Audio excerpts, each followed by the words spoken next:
مساء الخير.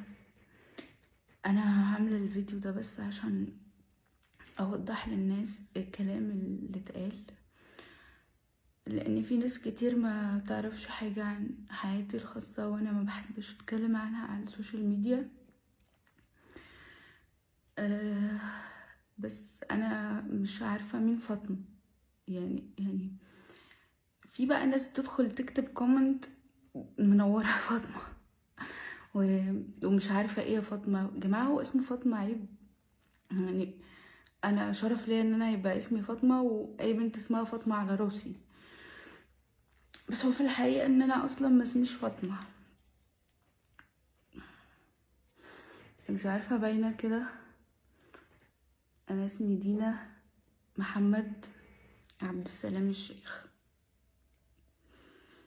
مين فاطمه؟ معرفش. مين الشخصيه اللي اتحكى عنها كل الحاجات اللي اتقالت دي؟ انا معرفش. نيجي بقى لموضوع بابا. الصراحه ابويا لو كان عايش يعني ما كنتوش هتشوفوني.